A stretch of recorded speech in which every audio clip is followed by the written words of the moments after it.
Hello there everybody and welcome back to Movie Squirm. Today I'm going to be reviewing Friday the 13th Part 3 from 1982, carrying on my Friday the 13th review series, and this is directed by Steve Miner and stars Dana Kamel and Richard Brooker.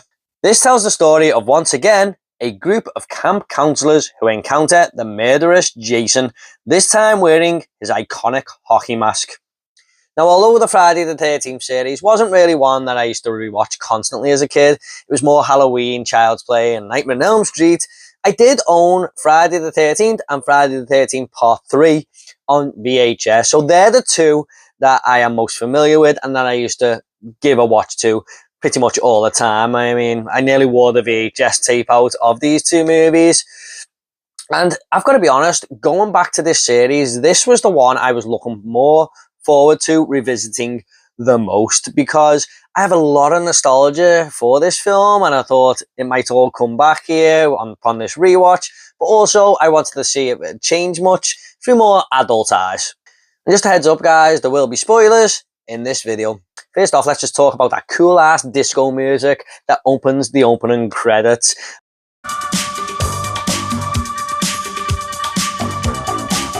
Man, that's when the nostalgia came flooding back right here, because every time I think of Friday the 13th, to be honest, this is one of the first things I do think of. It's such a cool ass little dance tune, and yeah, I was ready to go. When I heard this music on, I was like, right, I'm boxed in now.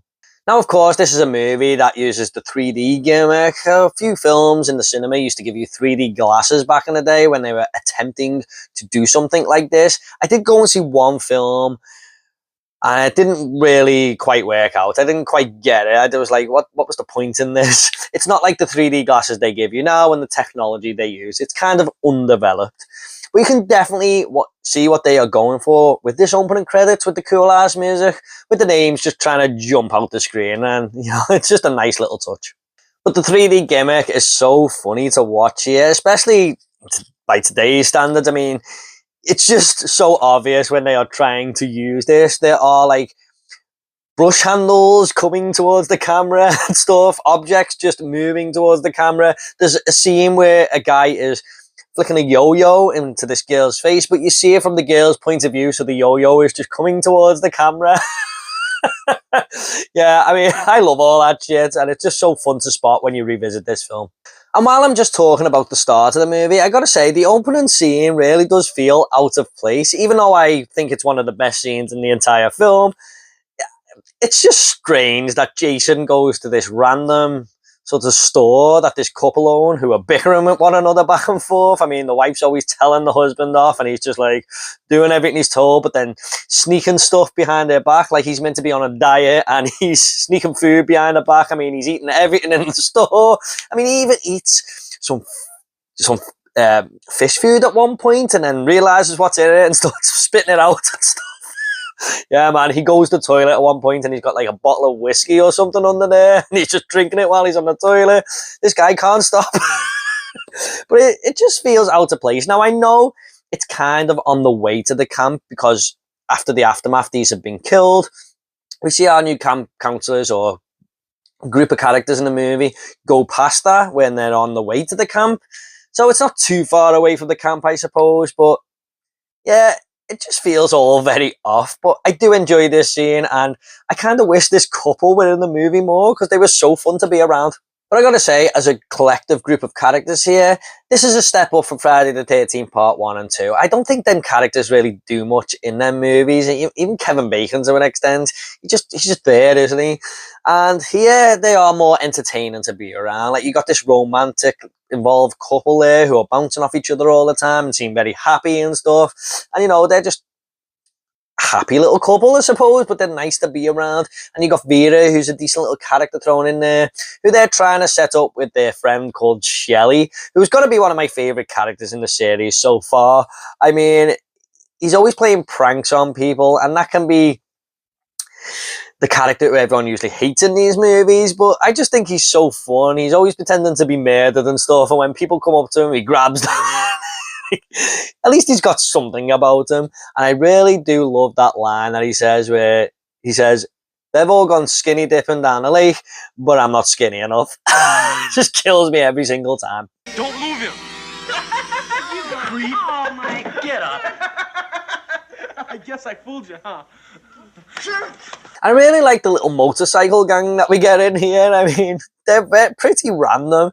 They're basically there to just be killed by Jason, but I really love the little confrontation we get between them and Shelley and Vera at one point. It's a fun little scene to see, and they want to try and come and get their revenge on these campers by coming to the camp, and then Jason ends up killing them off one by one. But they look really cheesy. They look like they belong in an 80s movie with all the outfits and stuff.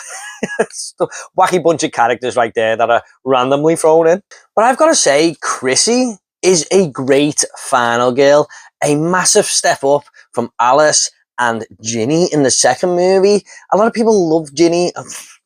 I think Chrissy in this movie is by far the best final girl so far. I mean, she's actually got a character arc to get behind here. Now, we aren't really in Camp Crystal Lake here, I don't think. It's more of a house that's kind of next to Camp Crystal Lake with a barn and stuff like that. That's kind of weird, but was it called Higgins Haven or something like that? I can't quite remember the name of it. But Chrissy has visited this camp before, and when she was younger, and there's some flashbacks being told here, what she's telling her boyfriend, that this disfigured man tried to kill her in the woods one day, and that is actually Jason Voorhees. And she's come back to this camp, and she's sort of getting these sort of bits of trauma in her head and stuff, but she kind of just wants to let it all go now. But there is a little bit of a revenge tale to have here. Well, not a revenge tale, but a little bit of payback, I suppose, because unbeknownst to her, Jason is still lurking there, and it is going to come all to a confrontation, and she has to face them demons, get over them by defeating Jason.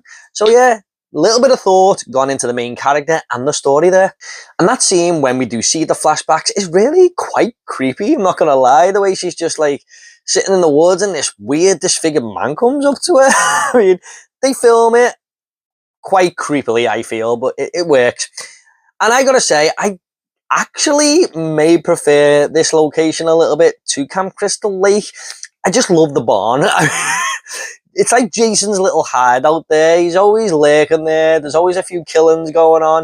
And I really love the whole 80s cheesy feel when Chrissy's just kind of looking over at the barn and the doors closing because Jason's probably just gone in there, but she just missed a glimpse of him, but she sees the door shutting. All those little things, man. Again, just bringing back that nostalgia when I used to love this movie, but they were prevalent in movies like this in the 80s, weren't they? And that's what I love. I love the magic of the slashes from that decade. And talking of the kills here, I've got to say my favourite one so far in this franchise, just beating the arrow going through Kevin Bacon's neck right there, is this kill when we first see Jason get the hockey mask, and Vera is over one side of the lake, and Jason shoots this arrow right across the air, impaling her, and it's just got some great effects and stuff there. It looks awesome. It's using the 3D to its full advantage with the crossbow, just shooting right across the screen towards the camera. But my favourite part of this kill is Richard Brooker as Jason here. Once he's done it, he just walks away so casually, like this is an everyday bit of work for him. You know, he's made to do this. He was born to be a killer. And the fact that he just looks at her after killing her, after doing this amazing shot, by the way, and just walks away, kills me every single time. I laugh so hard when Richard Brooker walks away there so casually. And I gotta say, he is awesome as Jason here. He's got the build. He brings a little bit of character to this awesome horror movie villain, even though there's not much character to bring because he doesn't speak. He's a silent protagonist, but Richard Brooker somehow brings that personality to him, especially when he's later on in the movie and taking his mask off and stuff, trying to terrorize Chrissy. But I think he does an awesome job right here.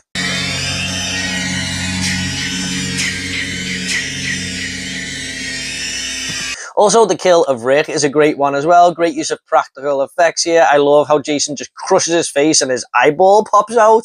And I gotta say, I didn't really notice this on VHS back in the day, but on this Blu-ray, I'm sure I can see a little string pulling the eyeball a little bit there.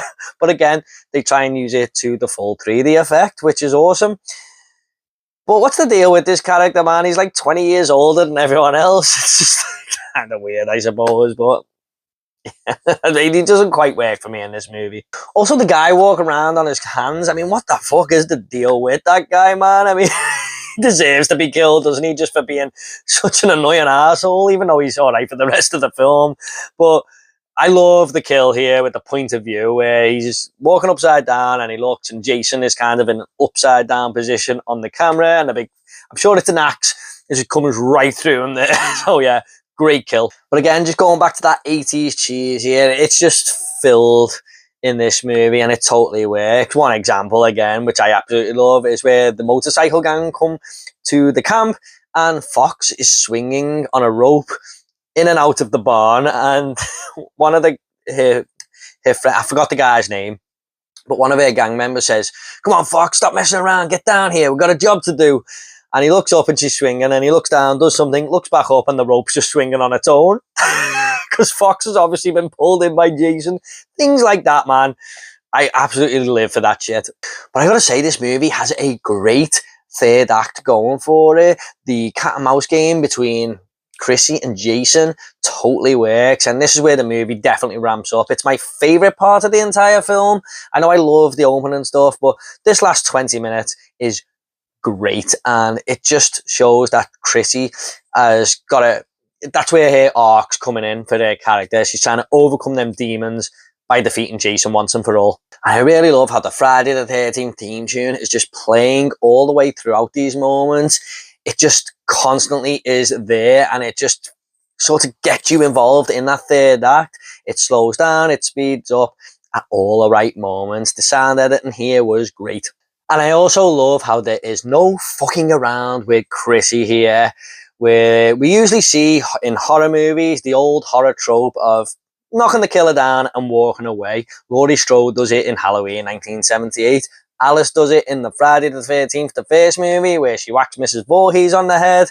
They don't finish the killers off. But here, Chrissy isn't fucking around. She takes Jason while he's on the floor, wraps a fucking rope around his neck, and hangs him off the barn. Thank you, Chrissy. That's why you're such an awesome final girl. However, this movie is far from perfect, but so are all these Friday the 13th films. I do have one or two little problems with this film. I gotta say, the acting, even though the characters are a little bit better, the acting seems a little bit below par with some characters. Not all of them, but just one or two. And I've got to say, especially Shelley, sometimes his line delivery is just a little bit off. It feels like he's just looking at the script really quick and then, oh yeah, okay, I'll say it now. I'm memorizing his line right there and then, and just basically reading off a script. There's not really any emotion in kind of what he's saying at times, especially with the confrontation at the store with the gang members and stuff. But that's a small nitpick. I mean, I still prefer these characters over the other characters in the other movies, despite the lower level quality in acting. Now, I know I said Rick was a little bit old for these people to be hanging around with. I mean, it's kind of joking. I'm just saying he stands out a little bit there. It just seems like he wouldn't hang around with this group of characters. But I did also notice that there is this stoner couple in there who don't feel like they belong with this group of characters at all. I mean, Rick probably looks like he belongs with them more than these two. They don't bring anything to the film whatsoever. As much as I like the characters in this movie, these two are just, yeah, terrible. I mean, all they do is sit there getting stoned. They don't really say much. They are just there for cannon fodder. But you can't have every character being great in these slashes now, can you, I suppose? There are also a little bit of them horror tropes thrown in here, especially as the movie goes on. I mean, characters are bumping into other characters with the sound effect, trying to have a jump scare there. Cars on starting, characters running away and then running into the barn. I mean, instead of just running away from the camp and just trying to get out into the open, you're going to hide in the barn, I mean, and corner yourself. Just things like that. But it was rife with these horror tropes back then, I suppose, wasn't it? So it was just part of the horror genre then, the slasher genre especially. And I gotta say, the film's climax here doesn't work. It tries to do what the first two movies does and have a big jump scare, a big epic jump scare at the end. I'm pretty sure it's Jason's mother jumping out the lake there to grab Chrissy. But, I mean, the makeup design and the practical effects on this thing just look terrible. It's awful to look at. It looks like a paper mache doll. And that's such a shame because the third act was going so well, where Chrissy was lying in the boat and Jason's in the window, lifting his mask up and stuff. It was really creepy at times. But yeah, that one moment just did not work for me at all. However, guys, I'm just going to go ahead and rate this movie now. I'm going to give Friday the 13th Part 3 a 7.5 out of 10. Yeah, I realised how good this one is when I rewatched it, why I used to love it, why I used to rewatch it all the time. It's got a great final girl, some great kills, and Jason is awesome. It's just got that bit more oomph to it, and I definitely preferred it over the first two. So yeah, so far, this is my favourite one. Okay guys, at the end of these reviews, I always like to leave a little fun fact. Now, a fun fact for Friday the 13th Part 3 is that Ginny, played by Amy Steele from the second movie, was actually meant to come back here and suffering lots of trauma in a psychiatric hospital, but she declined because she had other roles. But she has since said that she probably should have accepted the role, but it could have been a very different movie, or maybe it would have just been a little bit of a different opening instead of them weird couple who always bicker with one another in the store. Okay guys, I hope you all enjoyed this review. Please don't forget to check out my other Friday the 13th movie reviews. I'll leave them in the link down below. What do you think of Friday the 13th Part 3? Are you a fan? Do you dislike it? Please do let me know. I do hear mixed things about this movie. And please give this video a like and subscribe to this channel. It would really help me out. Thanks so much guys. You take care. And I'll see you all in the next video.